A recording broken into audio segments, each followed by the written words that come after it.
तारों तले जिंदगी।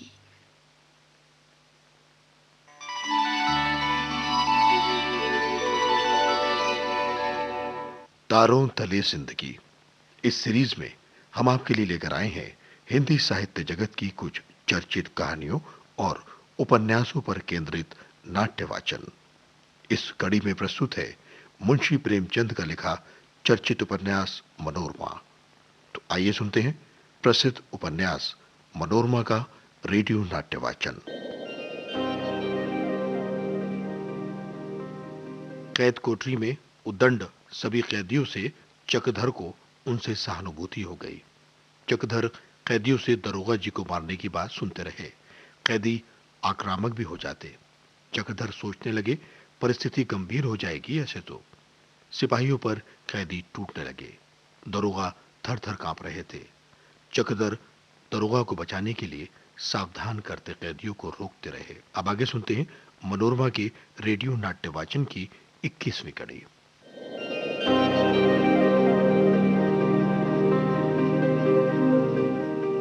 सारे के सारे कैदी इतना शोर मचाते, इतनी गंदी गंदी बातें करते कि चक्रधर को कानों में उंगलियां डालनी पड़ती। हुक्म तो ये था कि कोई कैदी तंबाकू का सेवन भी नहीं करेगा, पर यहाँ तो गांजा, भांग, शराब, अफीम और भी ना जाने क्या क्या नशे होते थे। और नशे में ये सारे कैदी इतने उद्दंड हो जाते मानो नर तंधारी राक्षस हों। धीरे धीरे चक्रधर को इन आदमियों से सहानुभूति होने लगी। सोचा, इन परिस्थितियों में पड़कर ऐसा कौन प्राणी है जिसका पतन ना हो जाएगा। उन्हें सभी श्रेणी के मनुष्य से वास्ता पड़ चुका था, पर ऐसे निर्लज्ज गालियां खाकर हंसने वाले, दुर्व्यसनों में डूबे हुए मुंह फट बेहया आदमी उन्होंने अब तक नहीं देखे थे। उन्हें न गालियों की लाज थी, न मार का भय। कभी कभी उन्हें ऐसी ऐसी अस्वाभाविक ताड़नाएं दी जाती थी कि चक्रधर के रोए खड़े हो जाते थे। मगर क्या मजा कि किसी कैदी की आंखों में आंसू आ जाए। ये व्यवहार देख देख कर चक्रधर अपने कष्टों को भूल जाते। कोई कैदी उन्हें गाली देता तो वो चुप हो जाते और इस ताक में रहते थे कि कब इसके साथ सज्जनता दिखाने का अवसर मिले। चक्रधर का जीवन कभी इतना आदर्श नहीं था। कैदियों को मौका मिलने पर धर्म कथाएं सुनाते। इन कथाओं को कैदी लोग इतनी चाव से सुनते मानो एक एक शब्द उनके हृदय पर अंकित हो जाता था। किंतु इनका असर बहुत जल्दी मिट भी जाता था, इतनी जल्दी कि आश्चर्य होता था। उधर कथा हो रही है और इधर लात मुक्के चल रहे हैं। कभी कभी वे इन कथाओं पर अविश्वासपूर्ण टीकाएं करते और बात को हंसी में उड़ा देते, पर अभिव्यक्तिपूर्ण आलोचनाएं सुनकर भी चक्रधर हताश नहीं होते। धीरे धीरे उनकी भक्ति चेतना दृढ़ होती जाती। इस भांति कई महीने गुजर गए। एक दिन संध्या समय चक्रधर दिन भर के कठिन श्रम के बाद बैठे संध्या कर रहे थे कि कई कैदी आपस में बात करते हुए निकले। आज इस दरोगा की तो खबर लेनी चाहिए। जब देखो गालियां बका करता है, ऐसा मारो इसे कि जन्म भर को दाग हो जाए। यही ना होगा कि साल 2 साल की मियाद और बढ़ जाएगी सजा की। बच्चा की आदत तो छूट ही जाएगी ना।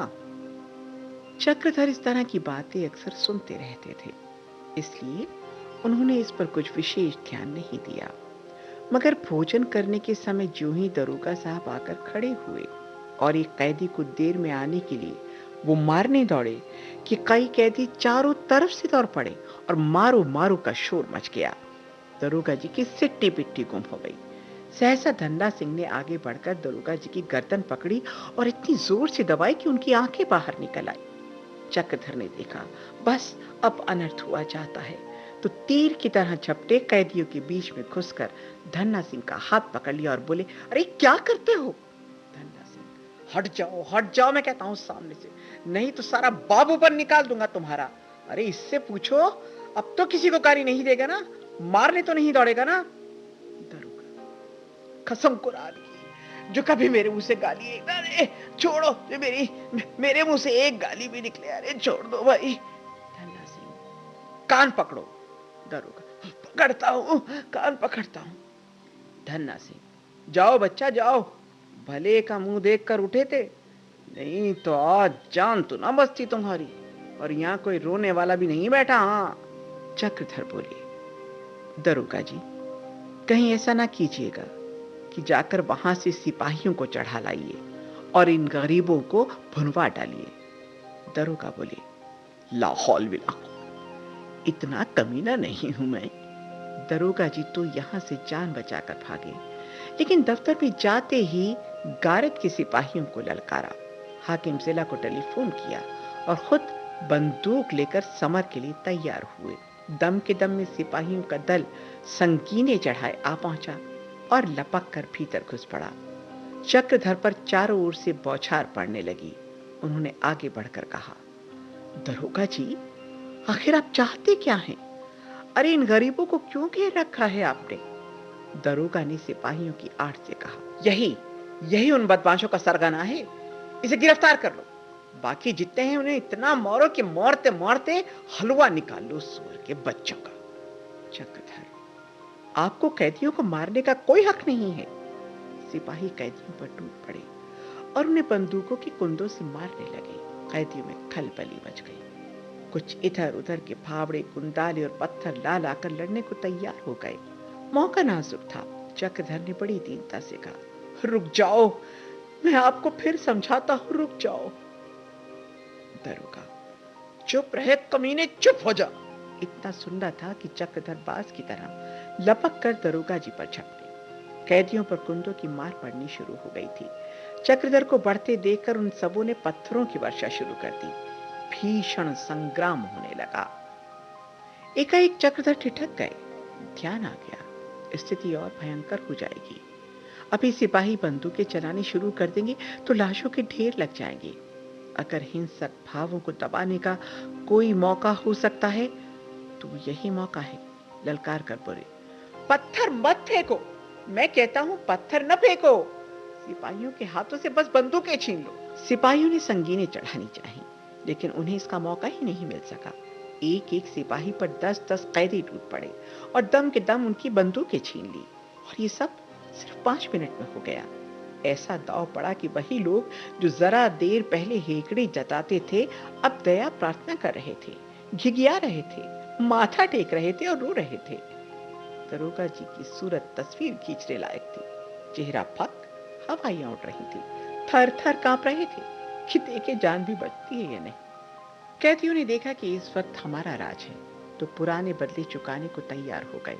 धन्ना सिंह लपका हुआ दरोगा के पास आया और जोर से एक धक्का देकर बोला, क्यों साहब, उखाड़ लूं दाढ़ी का एक एक बार?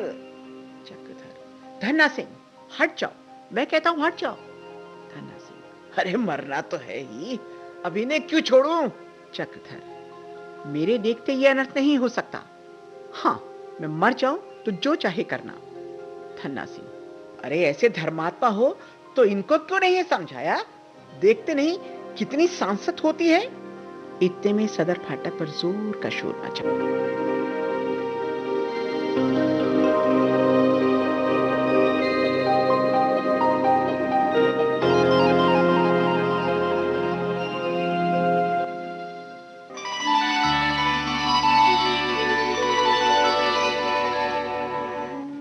तारों तले जिंदगी क्रम में अभी आप सुन रहे थे मुंशी प्रेमचंद के लिखे उपन्यास मनोरमा का रेडियो नाट्य वाचन। स्वर डॉक्टर ऋतु राजपूत का था और प्रस्तुतकर्ता थी काजल सूरी।